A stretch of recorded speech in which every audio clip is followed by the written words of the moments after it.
Hi there, Lori Dankoff here from PathToHealthAndHealing.com. Today I want to talk to you about a very important subject that a lot of women suffer in silence with, and that is low libido. So today we're going to talk about low libido in menopause, but first I have to give my loving disclaimer that the information I'm going to share with you is for educational and information purposes only. It's not a replacement for seeking appropriate medical care. So if you're a woman in perimenopause or menopause, or maybe you're in surgical menopause, you may be experiencing low libido and you feel like your libido is taking a hike. For many women going through menopause, whether naturally or the result of a hysterectomy, who experience little or no libido, this can be very distressing, and often women will suffer in silence, and it's one of the biggest concerns that I hear from women behind hot flashes and night sweats. This very distressing challenge that many women face during the change is often not talked about, and many women, like I said, they suffer in silence. With low libido often comes a lack of intimacy that they once found with their partner, and this can create a lot of tension in some relationships, and it's very frustrating for both partners, particularly when the other partner has a fine libido.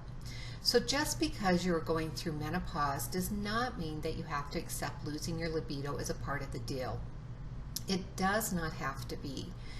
All humans have a desire for connection and intimacy throughout their entire life. And there are several factors that can reduce the female sex drive, and fortunately, none of them are untreatable. Not surprisingly, hormone imbalance is one of the most common causes of lower sex drive. Lack of estrogen can cause vaginal dryness, and for many women, this can make having sex uncomfortable and create some anxiety. Another reason can be the progesterone and the testosterone levels are lower, and this in turn lessens your desire to have sex and to reach an orgasm. However, there's another hormone that can affect you in menopause, and that is your oxytocin level. According to Live Sciences article dated June 4, 2015, oxytocin is known as the cuddle hormone and is released when people snuggle. Other activities such as playing with your dog, having good relationships with friends and connection, hugging, all of these can help increase our oxytocin levels, and this is particularly true for women. In a study from 2017 which monitored women's oxytocin level, it was found that those women who were unable to have an orgasm would experiencing no change in their oxytocin level. And this is key because compared to the women that were able to experience an orgasm, their oxytocin levels went up. So when there was no change in this oxytocin level, they then treated the women in the study using oxytocin in the form of a nasal spray and saw improvement in their sexual function. Now, there are other reasons libido can be low. You might be just plain burned out, stressed out, just from the everyday challenges of life. Years of chronic stress take their toll, and this may result in lower cortisol levels that lead to chronic fatigue and low libido. As women enter perimenopause and menopause, hormones can fluctuate significantly, and you can go from being very estrogen dominant to estrogen deficient. So there's a lot of up and down that can be happening, and these hormone fluctuations are often accompanied by other symptoms such as hot flashes and mood swings, weight gain, lack of desire, and intimacy. Women often just don't feel sexy when they're experiencing these things. It is interesting to note that human females need to produce and have their own pheromones, which help with sexual arousal and attraction and to help you feel turned on.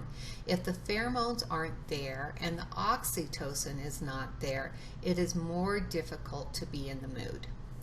Therefore, it is pretty clear that hormone changes can contribute to the loss of your libido, and do.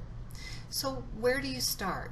My first recommendation is work with a functional practitioner like myself or others that can help you assess the state of your hormones. I particularly like to do dried urine testing of your hormones.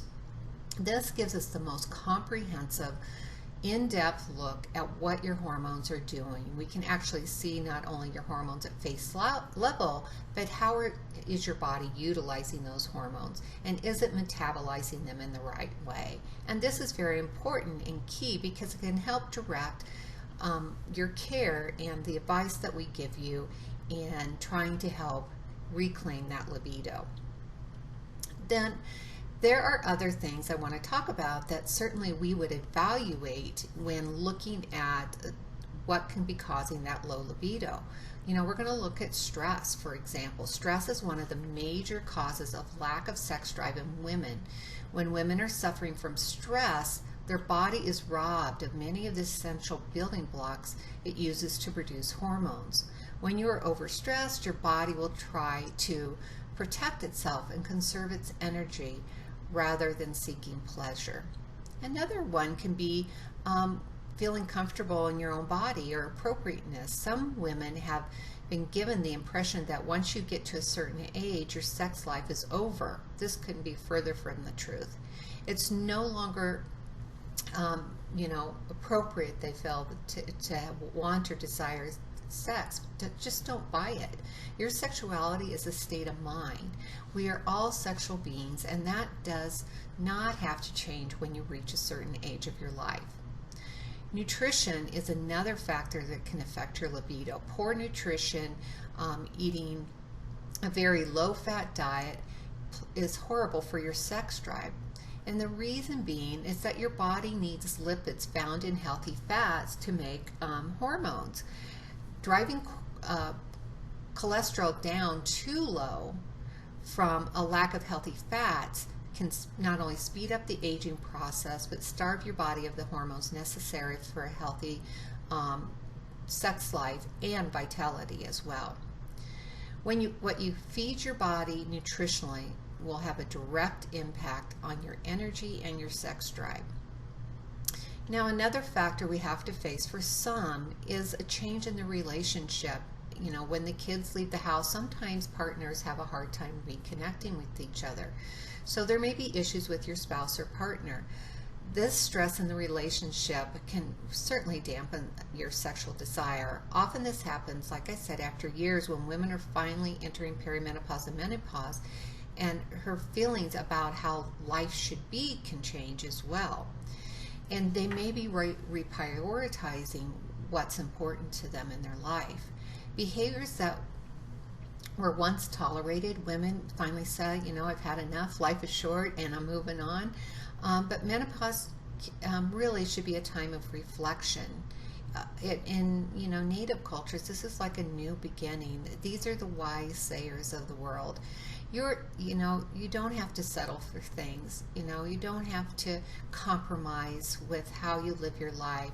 And many women find that whatever was no longer serving them, they're ready to release and let go. Now, this may be with a partner, this may be with a job, this may be letting go of certain relationships.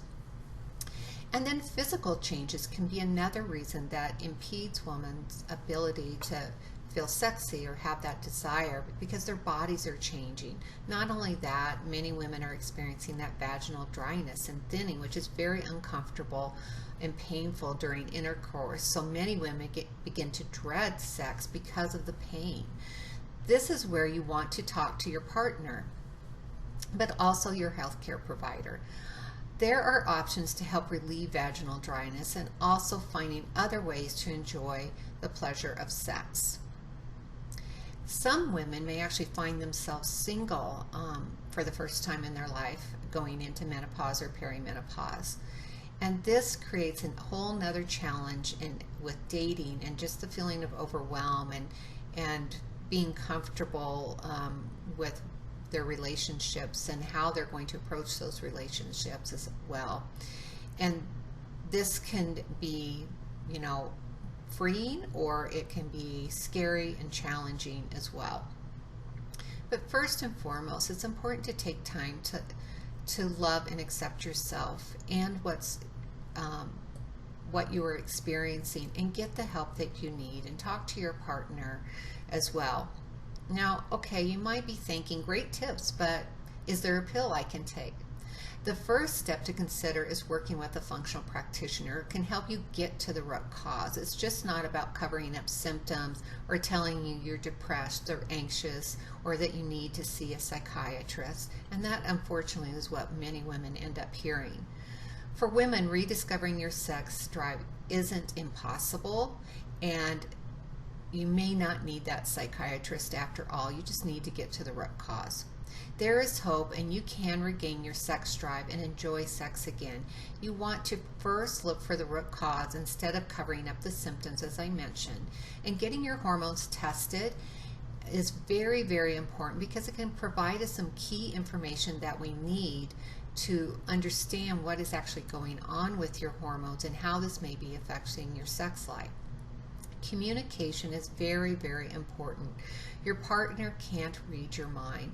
Your partner probably has no idea that you are suffering as much as you are. So be open and honest and let them know what your needs are. Working with a functional practitioner like myself to help you navigate a safe route to reclaiming your hormone balance and to find your lost libido and sex drive that has taken a hide is a great place to start. Sex drive is an important part of human life. We are meant to enjoy sex well into our golden years. If you are suffering from waning sex drive, let me help you. To start, visit me at pathtohealthandhealing.com and join our Path to Health and Healing Facebook group. And I would love it if you would like or share and comment below. Have a great day.